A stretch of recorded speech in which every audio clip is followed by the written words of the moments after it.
إن الحمد لله نحمده ونستعينه ونستغفره ونعوذ بالله من شرور أنفسنا وسيئات أعمالنا من يهده الله فلا مضل له ومن يضلل فلا هادي له وأشهد أن لا إله إلا الله وحده لا شريك له وأشهد أن محمدا عبده ورسوله أما بعد فإن خير الكلام كلام الله وخير الهدي هدي محمد صلى الله عليه وسلم وشر الأمور محدثاتها كل محدثة بدعة وكل بدعة ضلالة وكل ضلالة في النار أما بعد.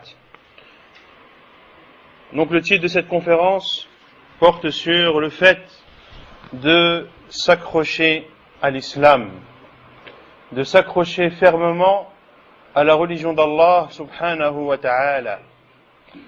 Et le fait d'être ferme dans la religion d'Allah azza wa jal est essentiel, surtout pour le musulman véridique qui veut emprunter et surtout rester dans la voie droite, as-siratul mustaqim, qu'Allah azza wa jal, ou que nous demandons à Allah azza wa jal de nous guider vers celui-ci dans chacune des raka'at de nos prières lorsque l'on dit Ihdina as-siratal mustaqim. Et parce que la civilisation dans laquelle l'on vit est une civilisation pleine de désirs, pleine de passion, pleine d'ambiguïté, au point que celui qui s'accroche à sa religion est un étranger. Le prophète alayhi salatu wassalam nous le dit, Bada al-islamu ghariban wa sayaudu ghariban kama bada fatuba lil ghuraba. L'islam a commencé étrange et il redeviendra étrange comme il a été étrange auparavant. Tuba lil ghuraba. Et le prophète sallallahu alayhi wa sallam promet cette récompense qui est un arbre au paradis, comme cela est rapporté dans le Sahih de l'imam Muslim. Un arbre au paradis sera donné à ces étrangers. Il est devenu difficile maintenant de s'accrocher à la religion.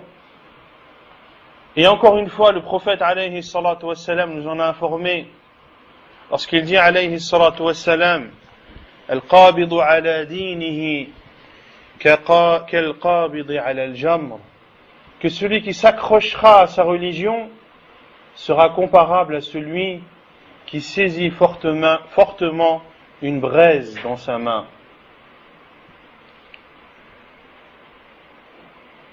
Le fait de s'accrocher à la religion est un sujet important qui a une relation avec le cœur. Ce cœur, al-qalb, qui a été appelé al-qalb parce qu'il se retourne. Litaqallubihi, parce qu'il se retourne. Et le prophète alayhi salatu wassalam a dit dans le hadith authentifié par Cheikh al-Albani rahimahullah, Innama summiya al-qalbu min taqallubih. Le cœur a été appelé al-qalb de par le fait qu'il tourne. Innama mathalu al-qalb kamathali rishatin fi asli shajaratin yuqallibuha ar-rihu dhahran li batn. Et le prophète sallallahu alayhi wa sallam dit que l'exemple du cœur est comparable à une plume qui est tombée ou qui se trouve au pied d'un arbre que le vent retourne. Que le vent retourne. Ainsi, l'époque dans laquelle l'on vit, la société dans laquelle l'on vit, surtout nous concernant, qui vivons malheureusement dans un pays qui n'est pas musulman, la tâche est d'autant plus difficile. Et ce n'est pas un constat accablant que je suis en train de faire, je ne suis pas en train de vous donner un discours qui dit que tous les gens vont périr et que tous les gens sont amenés à perdre dans cette vie d'ici-bas. Non, car le prophète alayhi salatu wassalam a dit Man qala halaka an-nas fahuwa ahlakuhum. Celui qui dit les gens ont péri, c'est lui qui a le plus péri. Mais le prophète alayhi salatu wassalam dit, comme le rapporte Anas ibn Malik radiyallahu anhu, lorsqu'il dit Ala uhaddithukum hadithan sami'tuhu min rasulillah sallallahu alayhi wa sallam la yuhaddithukum ahadun ba'di. Voulez-vous que je vous dise des paroles du prophète sallallahu alayhi wa sallam que personne d'autre après moi pourra vous rapporter? Je l'ai entendu dire, Inna min ashrat as-sa'a, fait partie des signes de la fin de l'heure, an yurfa'a al-ilm, que la science soit levée, wa yadhhar al-jahl, que l'ignorance apparaisse et se propage, wa yafshu az-zina, que l'adultère se diffuse, wa yushrabu al-khamr, et que le vin soit bu, et que les hommes seront peu par rapport aux femmes, au point qu'il y aura pour 50 femmes un seul homme. Dans ce hadith, le prophète sallallahu alayhi wa sallam nous montre qu'il y aura un temps dans lequel les situations seront difficiles, dans laquelle les péchés seront partout.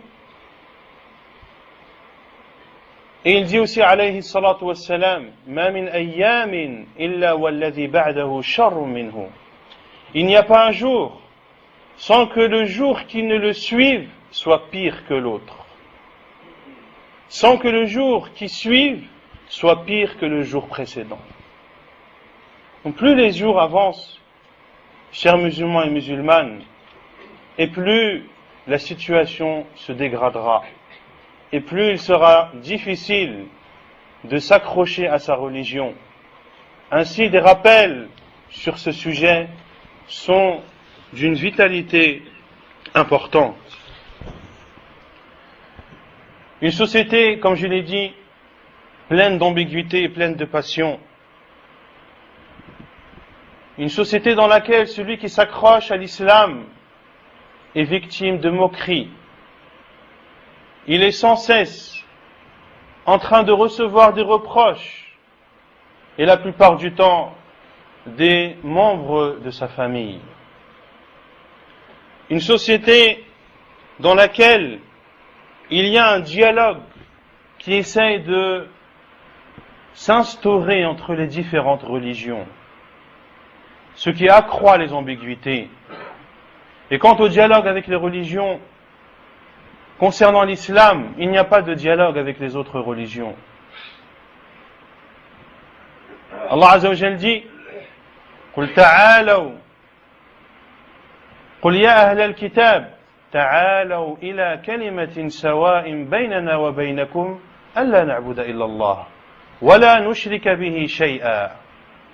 Le seul terrain d'entente qu'il y a entre l'islam et les autres religions, c'est que les autres religions disent La ilaha illallah Muhammadur Rasulullah. Comme l'a dit Allah Azza wa Jal, dit, ô vous les gens du livre, venez à une parole commune entre vous et nous, de n'adorer qu'Allah et de ne lui prendre aucun associé. Une société dans laquelle les communautés et les différents pays s'acharnent sur l'islam et attaquent l'islam de toutes parts. Et les exemples sont extrêmement nombreux. Soit les musulmans sont attaqués physiquement en envahissant leur pays, soit ce sont les emblèmes de leur religion qui sont attaqués. Et la France est l'un des pays les plus hostiles à ce sujet. Vous avez vu la guerre contre le hijab, la guerre contre les soi-disant écoles coraniques qui forment des terroristes prêts à s'exploser d'une minute à l'autre. On empêche les musulmans de sacrifier les moutons le jour de l'Eid. On critique les musulmans parce qu'ils prient dans les rues. Et de l'autre côté, on leur met les bâtons dans les roues pour les empêcher de construire leur mosquée. On empêche les musulmans de construire des écoles musulmanes dans lesquelles ils y préserveraient leurs enfants de la mécréance, de la turpitude et de la débauche. L'islam est attaqué, chers musulmans et musulmanes. Et malheureusement, beaucoup sont atteints par ces attaques. Ils ont été affaiblis. Il y a eu un tel acharnement que cela a fait douter des musulmans, même de leur religion, al-iyadhu billah. Tout ceci doit nous motiver à nous accrocher à notre religion. Et le musulman et les musulmans doivent être comme un clou. Plus on tape dessus, et plus il est ferme et encore plus difficile à enlever. Il est important de s'accrocher à sa religion avec l'évolution technologique que connaît notre société. L'apparition d'Internet, l'apparition des smartphones, des téléphones portables, où le monde quasiment est à la portée de chaque main. Et les ambiguïtés sont à la portée de chacun. Les passions, les tentations sont à la portée de chacun. Et si tu ne vas pas vers elles, c'est elles qui viennent vers toi. Il est important aussi de s'accrocher à sa religion, car certains sont dupés en pensant qu'ils sont bien dans la religion, qu'ils accomplissent leurs prières, etc., etc., et ils se sentent à l'abri d'un dérapage. Et ceci est une des ruses du diable. Le diable va t'ouvrir 99 portes vers le bien pour te faire tomber dans une porte du mal. Il est important de s'accrocher à sa religion, car les péchés sont diffusés, propagés, sont visibles partout, au point qu'ils ne choquent plus personne, au point que c'est devenu presque quelque chose de banal. Auparavant, il était inconcevable qu'une fille musulmane annonce à ses parents qu'elle est enceinte sans être mariée. Maintenant, wal-iyadhu billah, c'est presque monnaie courante. Il y a une banalisation des grands péchés qui font partie des 7 péchés capitaux. Pourquoi? Car nous vivons dans une société où cela a été rendu licite. Et que tu le veuilles ou non, chers musulmans et musulmanes, si tu ne te remets pas en cause, si tu n'entretiens pas ton cœur, tu vas entrer dans ce trou noir et il t'en sera difficile d'en sortir. Ainsi, nous demandons à Allah Azza wa Jal de nous faire aimer la foi et de nous faire détester les péchés. Allahumma habib ilayna al-iman wa zayyinhu fi qulubina wa karrih ilayna al-kufra wal-fusuqa wal-isyan. Le musulman doit être jaloux de sa religion. Il doit s'énerver lorsque les limites d'Allah sont dépassées. Le prophète sallallahu alayhi wa sallam ne s'énervait pas, sauf quand les limites d'Allah étaient dépassées. Quand les limites d'Allah sont dépassées, le musulman doit sentir son sang bouillonner à l'intérieur de lui. Il doit éprouver de la haine envers la désobéissance à Allah subhanahu wa ta'ala.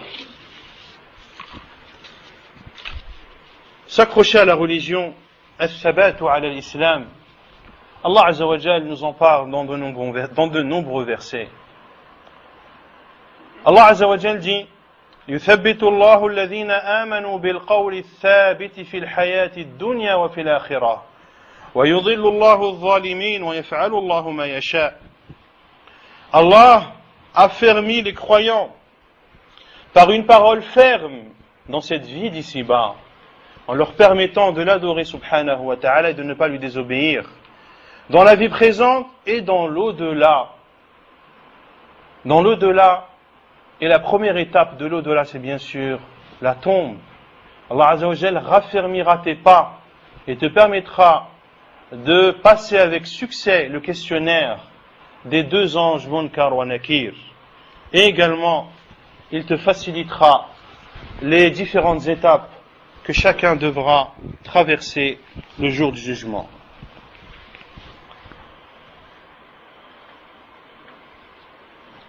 Le deuxième verset dans lequel Allah Azza wa Jal parle du fait de s'accrocher à la religion, et lorsqu'il s'est adressé à son envoyé Muhammad sallallahu alayhi wa sallam, dans Surat Al-Isra, Allah Azza wa Jal dit وَلَوْلَا أَن ثَبَّتْنَاكَ لَقَدْ كِدْتَ تَرْكَنُ إِلَيْهِمْ شَيْئًا قَلِيلًا. Le prophète sallallahu alayhi wa sallam lui-même avait besoin qu'on le renforce. Il avait besoin qu'on lui rappelle alayhi salatu wassalam. Allah Azza wa Jal dit: et si nous ne t'avions pas raffermi, tu aurais failli t'incliner quelque peu vers eux, vers le mushrikin. Allah Azza wa Jal dit également: Ya ayyuhalladhina amanu in tansurullaha yansurkum wa yuthabbit aqdamakum.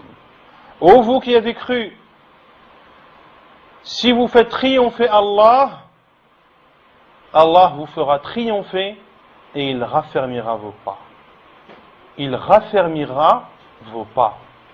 Si tu veux être raffermi, si tu veux t'accrocher à la religion d'Allah Azza wa Jal, fais triompher Allah.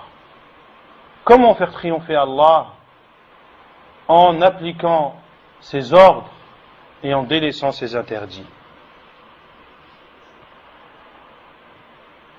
Allah Azza wa Jal a raffermi son prophète sallallahu alayhi wa sallam en faisant révéler au prophète alayhi salatu wa sallam le Coran en plusieurs étapes. La prophétie du prophète sallallahu alayhi wa sallam a duré 23 années. Et durant ces 23 années, le Coran n'a cessé de descendre.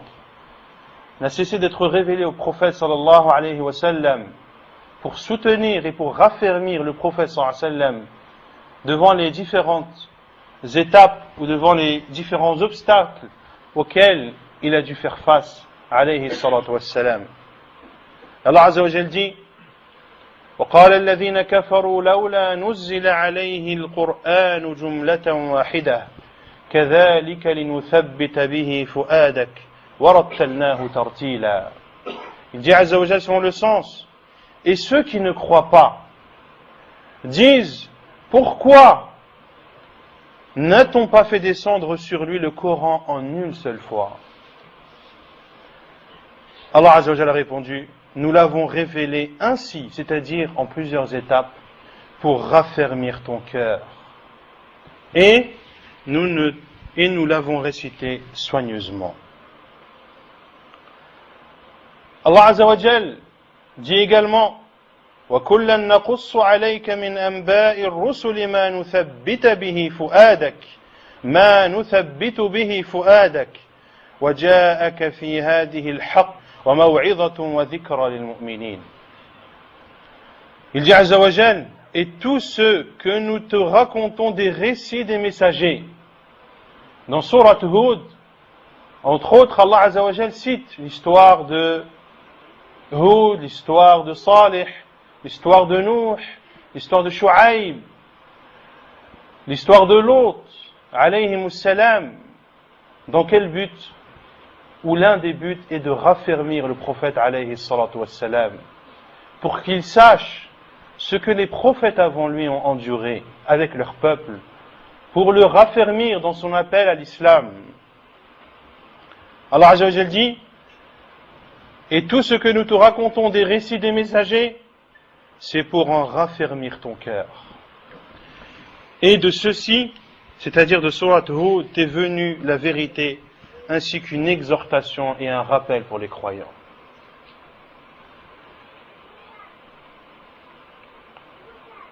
Le prophète alayhi salatu wassalam lui-même,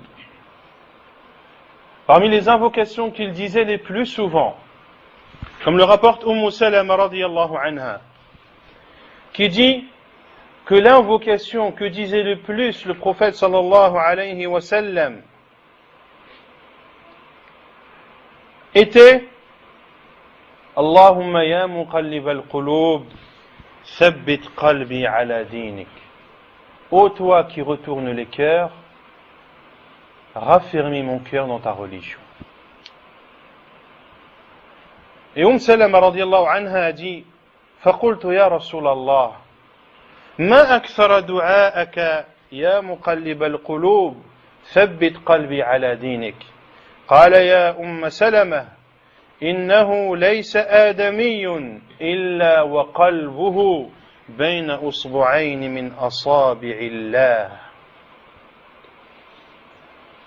Oh, elle a dit, oh envoyé d'Allah, tu dis beaucoup cette invocation, ô celui qui retourne les cœurs, raffermis mon cœur dans ta religion. Le prophète sallallahu alayhi wa sallam a dit, ô Salama, il n'y a pas un fils d'Adam sans que son cœur soit entre deux doigts, des doigts d'Allah azza wa jal. Il les retourne comme il veut.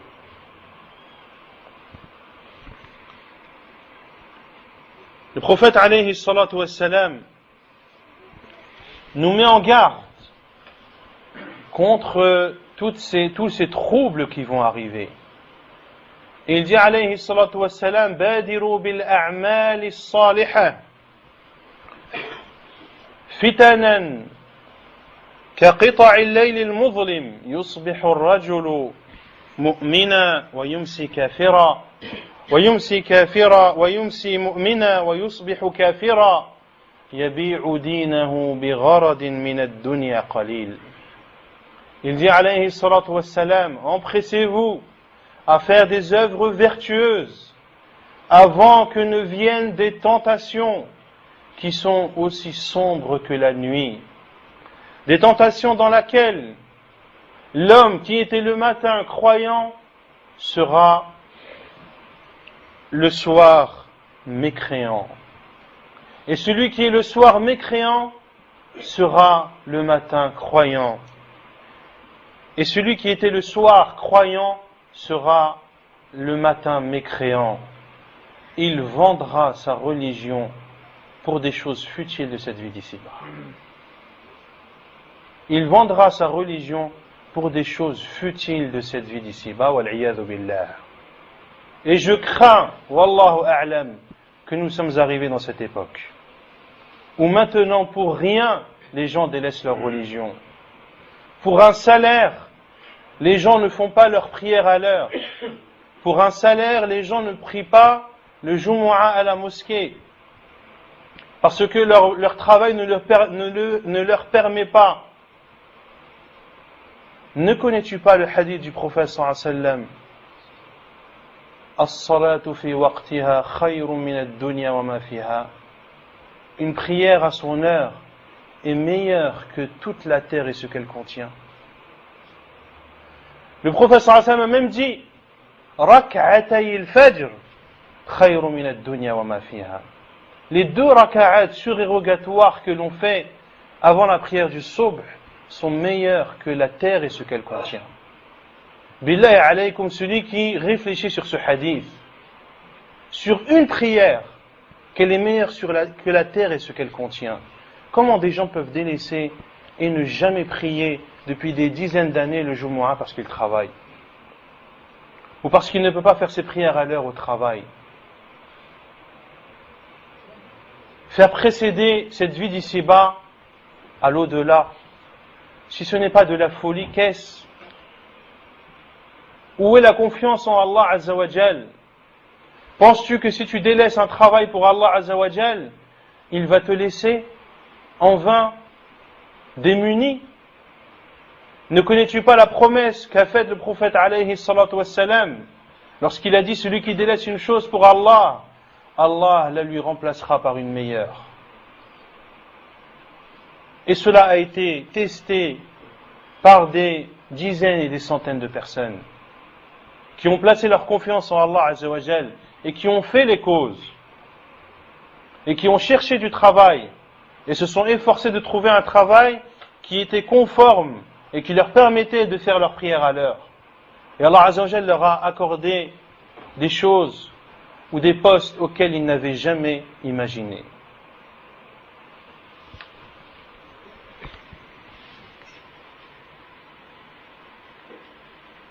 Celui également qui médite la parole du prophète alayhi salatu wassalam, qui est une parole contenant quelques mots, mais qui veulent tout dire. Et ceci est une des spécificités du prophète sallallahu alayhi wa sallam. Utiya jawami'ul kalim. Le prophète sallallahu alayhi wa sallam avait cette faculté, ce don, de ne dire que quelques mots qui renferment des sens immenses. Il dit alayhi salatu wassalam, Huffatil jannatu bil makarih wa huffatil naru bil shahawat. Le paradis a été entouré de choses détestables et l'enfer a été entouré de passions. Je pense que ce hadith n'a nul besoin d'explication supplémentaire.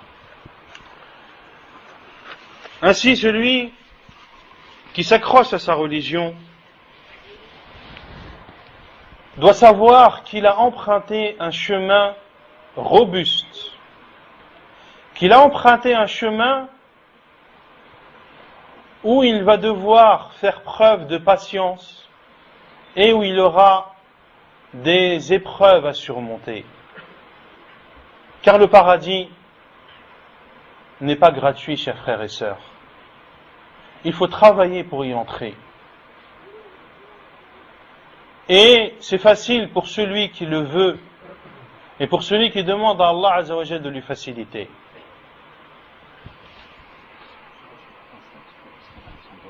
Non. On demande aux frères de vous avancer, Inch'Allah, car malheureusement il y a des personnes dehors.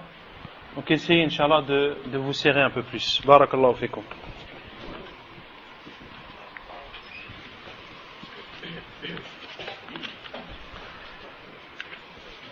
Quels sont les moyens, après avoir vu l'importance de s'accrocher à la religion et le besoin de s'accrocher à la religion, quels sont les moyens qui permettent aux musulmans et à la musulmane de s'accrocher à la religion? Premièrement, et avant tout, le conseil premier, c'est la lecture de la parole d'Allah Azza wa Jal. La lecture du Coran. De lire le Coran en comprenant les sens, car c'est la parole d'Allah subhanahu wa ta'ala. Et de mettre en pratique ce Coran, comme l'a dit Aïcha radiallahu anha, concernant le prophète alayhi salatu wassalam, que son comportement était le Coran. C'est-à-dire que le prophète sallallahu alayhi wa sallam a fait du Coran ou a pris le Coran comme un guide de sa vie de tous les jours.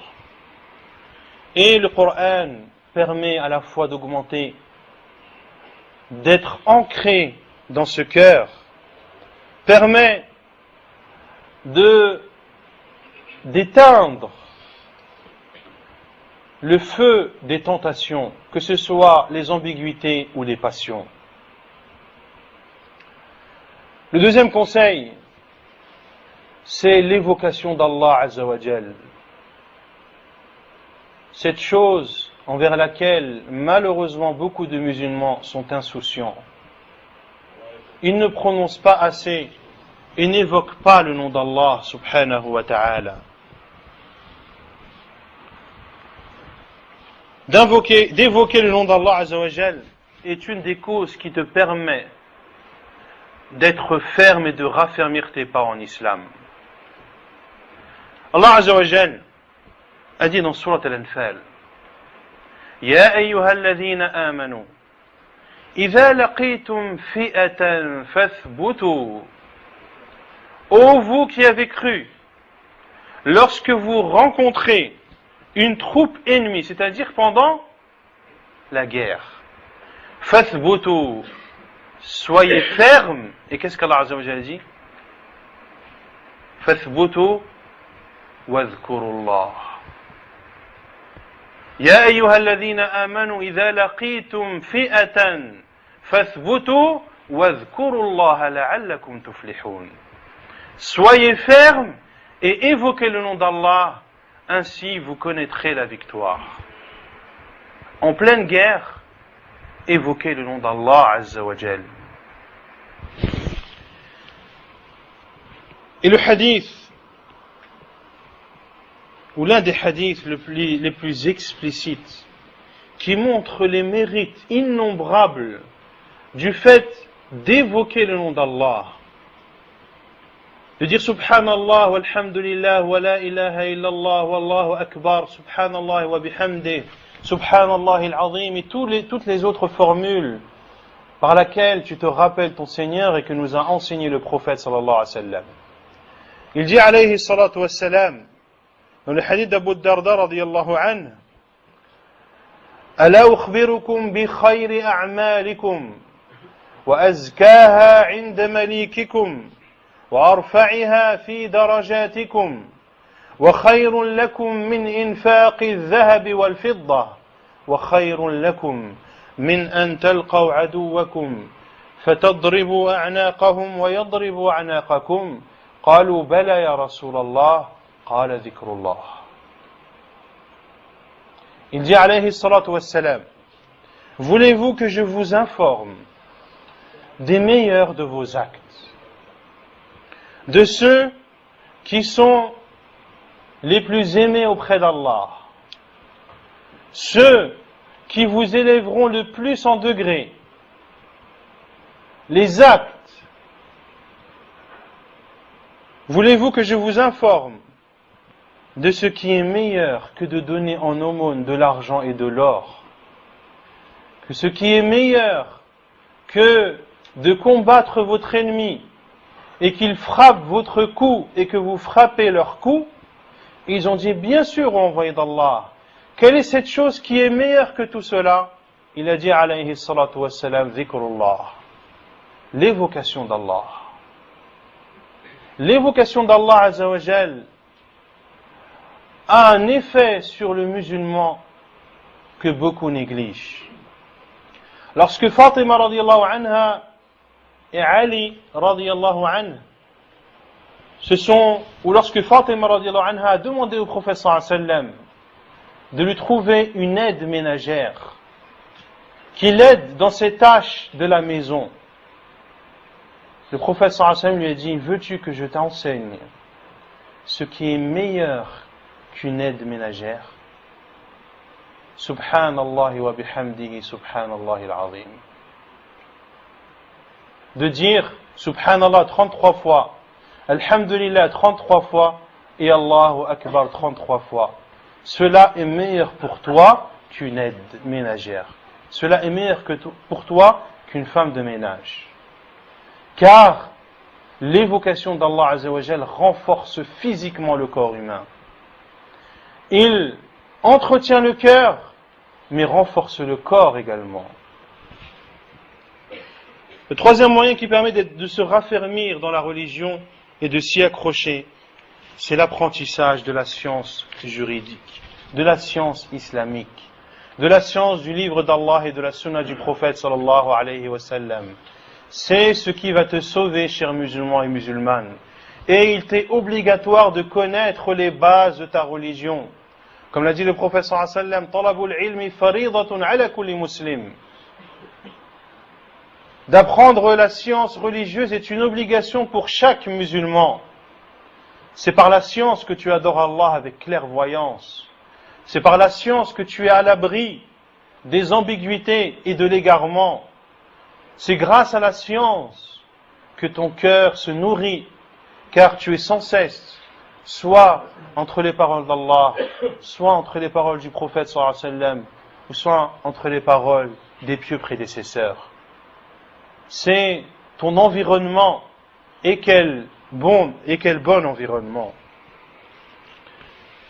Le quatrième moyen qui va te permettre de t'accrocher à ta religion, chers musulmans et musulmanes, c'est de suivre la voie droite, de suivre la voie droite que doit emprunter chaque musulman, qui est la voie des gens de la sunna, des gens du hadith, des gens du groupe sauvé, des gens qui ont suivi la voie des salafs, des pieux prédécesseurs.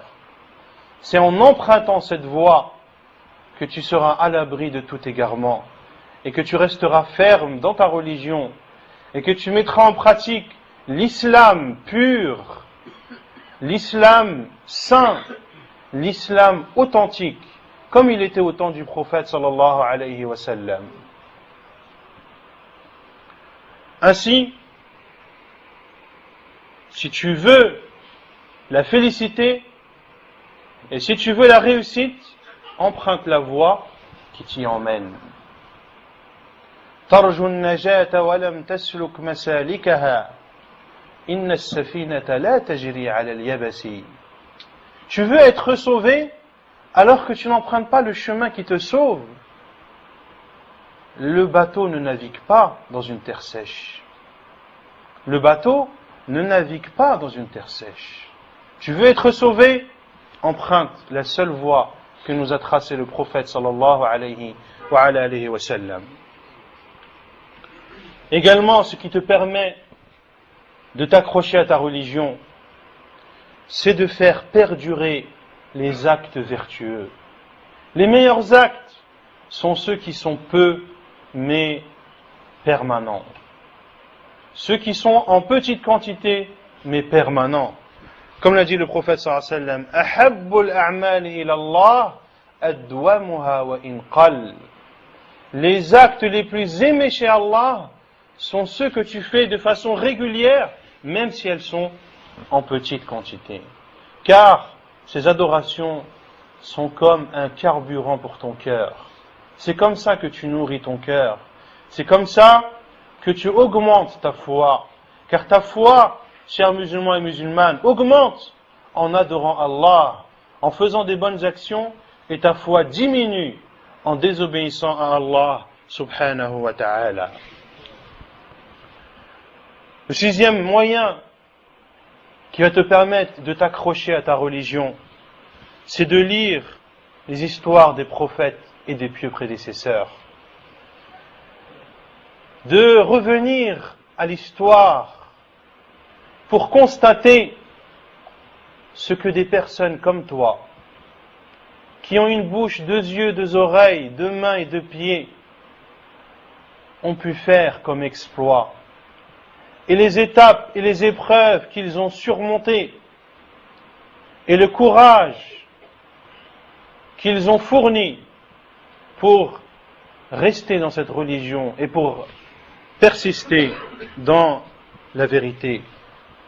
Des personnes qui étaient comme des rochers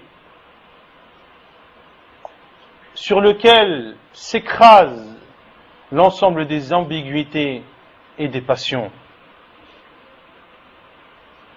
Ceci te renforcera, te donnera des exemples à suivre et te rendra la tâche moins difficile.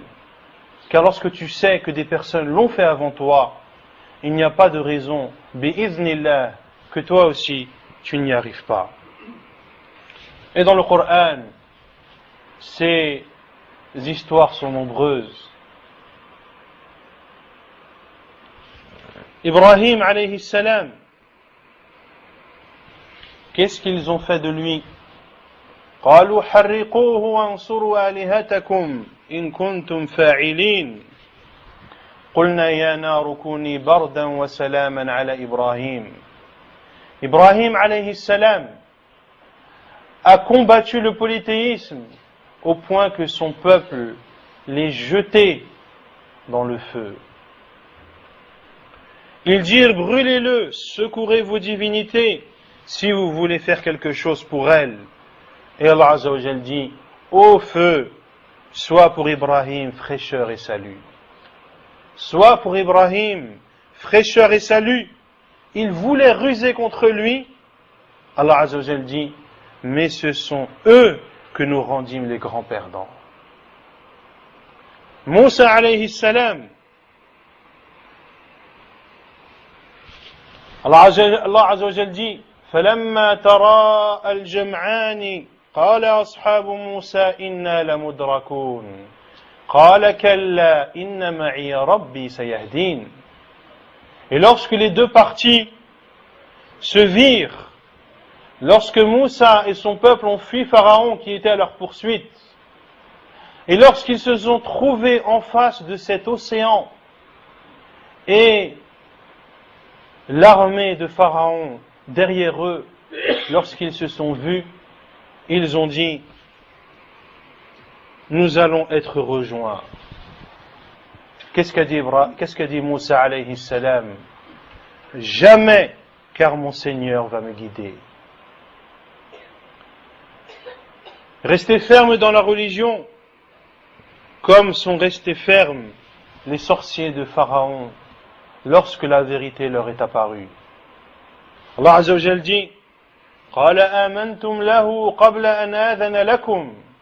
Pharaon, après que les sorciers qu'il avait amenés ont vu la vérité émanant de Moussa alayhi salam et qu'ils ont cru, قالوا آمنا برب موسى وهارون. Et lorsqu'ils ont dit nous croyons au Seigneur de Moussa et de Haroun, Pharaon leur a dit avez-vous cru en lui avant que je ne vous y autorise? إنه لكبيركم الذي علمكم السحر.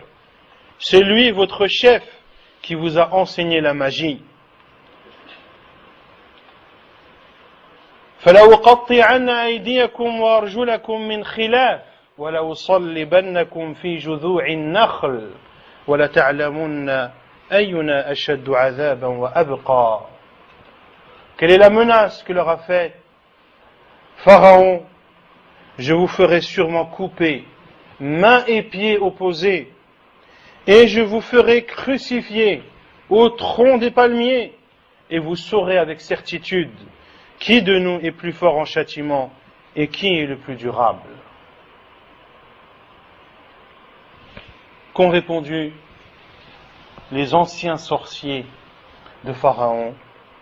قالوا لن نؤثرك على ما جاءنا من البينات والذي فطرنا فاقض ما أنت قاض إنما تقضي هذه الحياة الدنيا إنما تقضي هذه الحياة الدنيا.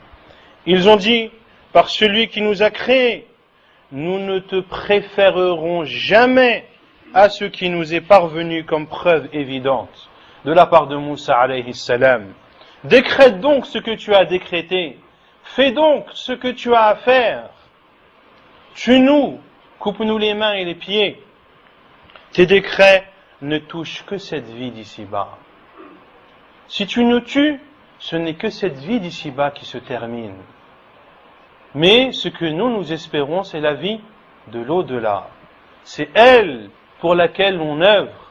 Cette vie d'ici-bas n'est qu'un moyen pour atteindre le but ultime qui est la satisfaction d'Allah Azza wa Jal dans l'au-delà.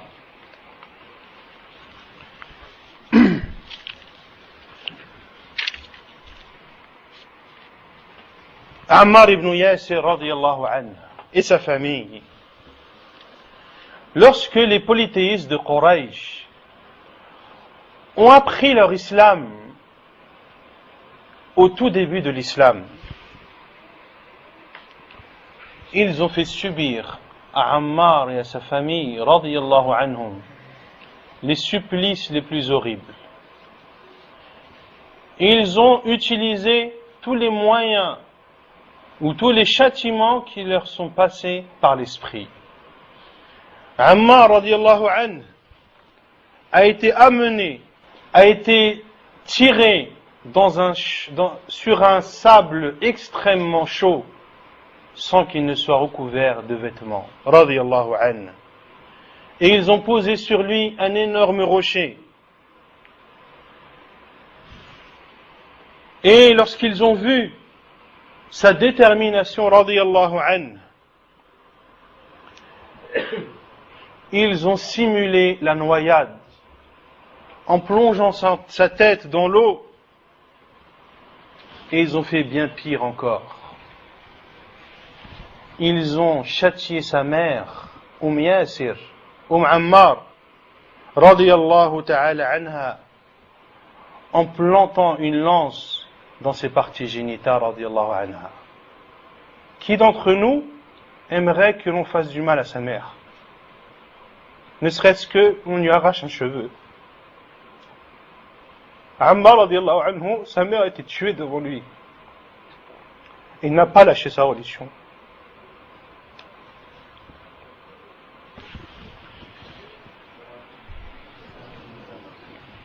Il savait que tout cela était pour l'islam et qu'il devait persister. Et comme l'a dit le prophète sallallahu alayhi wa sallam, Isbiru ala Yasir, patientez aux familles de Yasir, votre rendez-vous est au paradis.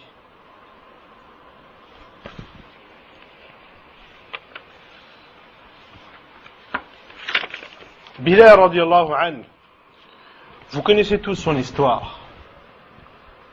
Il a été châtié. On a posé sur lui un énorme rocher en lui demandant de ne pas croire en Muhammad sallallahu alayhi wa sallam. Et en demandant d'adorer Allah et Al-Uzza. Il n'a pas cédé à ces châtiments horribles. Il s'est accroché à la religion d'Allah Azza wa Jal. Et Allah subhanahu wa ta'ala l'a libéré par l'intermédiaire d'Abu Bakr radiyallahu anhu.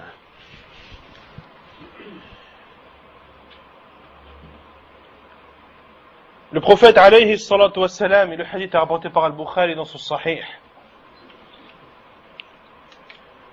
alors qu'il avait pris son vêtement ou sa tunique comme un oreiller,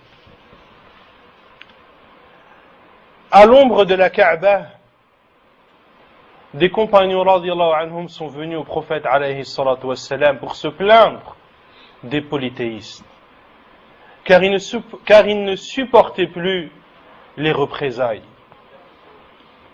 Ils ont dit: pourquoi ne nous secours-tu pas? Invoque Allah Azza wa Jal en notre faveur afin qu'il nous aide. Et le prophète sallallahu alayhi wa sallam, qui était allongé, s'est assis. Son visage a rougi, sallallahu alayhi wa sallam. Et il a dit: il y avait des gens avant vous. L'on prenait un homme, l'on creusait un trou, on le rentrait dedans, puis on apportait une scie et on la posait sur sa tête et on le découpait en 2 morceaux. Cela ne le faisait pas détourner de sa religion. Et on apportait des peignes de fer, on peignait leur peau jusqu'à transpercer leur chair. Cela ne les faisait pas revenir sur leur religion. Puis le prophète sallallahu alayhi wa sallam a dit: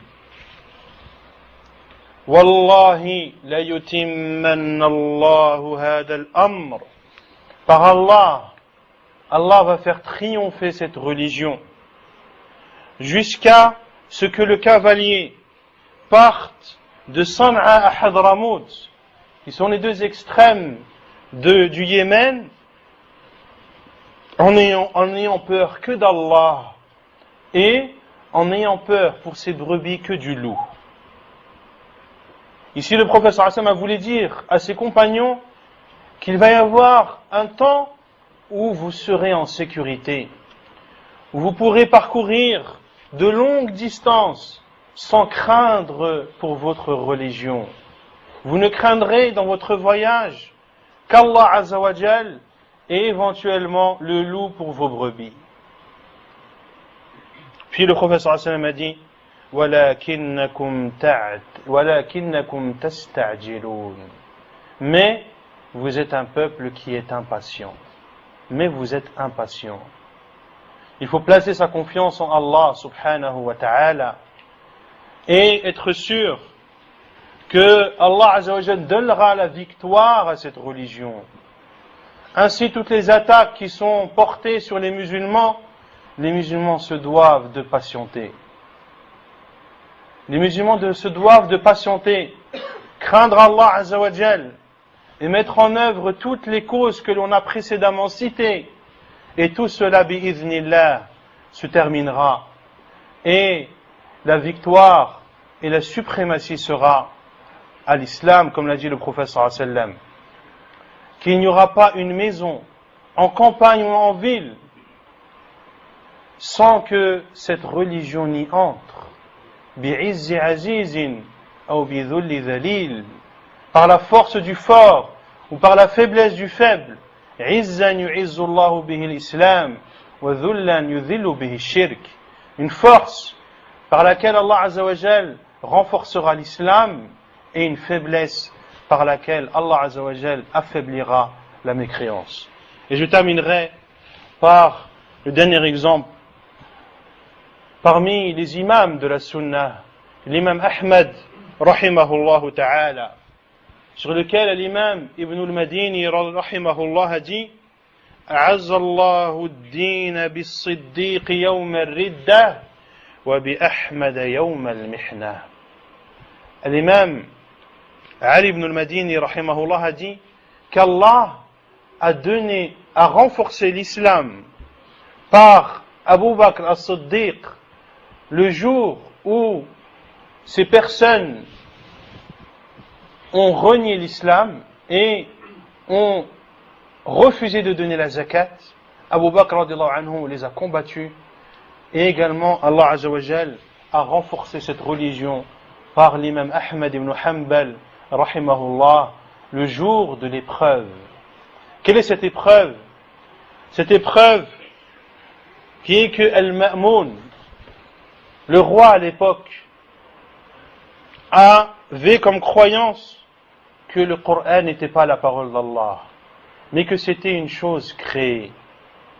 Et il a tué beaucoup de savants, et il a châtié beaucoup de savants pour qu'ils disent sa parole. Et l'un des rares à ne pas avoir succombé et à ne pas avoir cédé à cette forte pression, c'est l'imam Ahmad ibn Hanbal rahimahullah ta'ala. Lorsqu'il a été apporté devant le Ma'moun et qu'on lui a dit d'attester que le Coran est créé, il a refusé rahimahullah. Il a été frappé jusqu'à avoir perdu connaissance. Il a été fouetté jusqu'à ce que sa peau s'en soit amollie. Puis, ils l'ont entouré dans un tapis et l'ont piétiné, rahimahullah. Et lorsque le Ma'moun est décédé, Al-Wathiq, son fils, qui a pris la relève, a fait de même. Et l'imam Ahmad, rahimahullah, n'a pas cédé. Il s'est accroché à la vérité. Et, par sa cause, Allah Azza wa Jalla a donné la victoire à l'imam Ahmad et aux gens de la Sunna, ceux qui se sont conformés au livre d'Allah et à la Sunna du prophète sallallahu alayhi wa sallam. Il ne faut donc pas désespérer, il faut avoir la certitude qu'Allah Azza wa Jal donnera la suprématie à cette religion, n'en déplaise à quiconque. N'en déplaise à quiconque. Et je terminerai en demandant à Allah Azza wa Jal de nous raffermir dans sa religion et de nous préserver de l'égarement. Allahumma ya muqallib al-qulub thabbit qulubana ala dinik. Allahumma ya muqallib al-qulub thabbit qulubana ala ta'atik. Wa sallallahu wa sallam wa baraka ala nabiyyina Muhammad wa ala alihi wa sahbihi ajma'in. Wa akhiru da'wana anil hamdulillahi rabbil alamin. Wa barakallahu fiikum ala husni istima'ikum wa ala sabrikum. Donc je vous remercie pour votre attention et pour votre patience, car j'ai largement dépassé le temps qui m'était accordé. Wa barakallahu fiikum.